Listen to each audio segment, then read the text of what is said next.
Hi guys, welcome to Jegamani vlogs.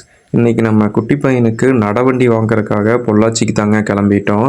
ஊரில் இருந்து ஒய்ஃபோட அப்பா வந்திருந்தாங்க.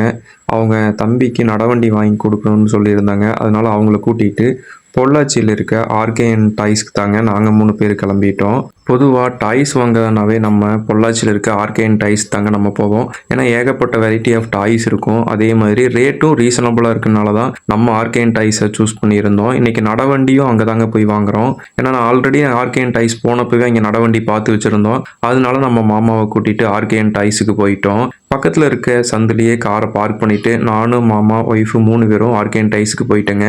உள்ளே என்ட்ரானோன்னே பார்த்தீங்கன்னா நிறைய டாய்ஸ் வச்சுருந்தாங்க. நாங்கள் டைரெக்டாக ஃபஸ்ட்டு நடவண்டியை போய் பார்க்கலான்ட்டு போயிட்டோம். வாக்கர் வாங்கலாமா நடவண்டி வாங்கலாமான்னு ஒரு கன்ஃபியூஸில் இருந்தேங்க.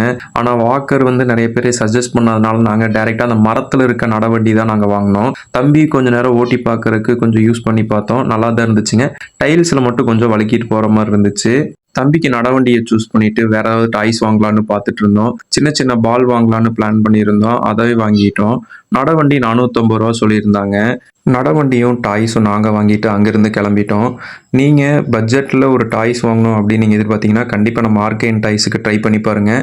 நம்ம எதிர்பார்க்குற ரேட்டு கண்டிப்பாக அந்த கடையில் நமக்கு கிடைக்கும். ரொம்ப ரேட்டு அதிகமாக இருக்காது. ரீசனபிளான ஒரு ரேட்டுங்க ஆர்கேஎன் டாய்ஸில். நம்ம பொருளாக கொண்டுட்டு போய் வண்டியில் வச்சுட்டு அங்கேருந்து கிளம்பிட்டோம். நடவண்டி வாங்கின உடனே அர்ஜென்ட்டாக கிளம்பிட்டாங்க. மாமா ஊருக்கு போகணுங்கிறனால அவரை கொண்டுட்டு போய் சீக்கிரமாக பஸ் ஏற்றி விடணும். சென்னைக்கு போகிறதுக்காக கோயம்புத்தூரில் மதியம் 3 மணிக்கு அவருக்கு ட்ரெயின் இருந்துச்சு. அதனால நாங்கள் ரொம்ப லேட் பண்ணாமல் சீக்கிரம் கிளம்பிட்டோம். தம்பிக்கும் நடவண்டி வாங்கின சந்தோஷத்தோட வீட்டுக்கு வந்துட்டேங்க. இந்த வீடியோ உங்களுக்கு பிடிச்சிருந்தா மறக்காமல் லைக் பண்ணிவிட்டு சப்ஸ்கிரைப் பண்ணிடுங்க. நெக்ஸ்ட் ஒரு வீடியோவில் சந்திக்கலாம் கைஸ்.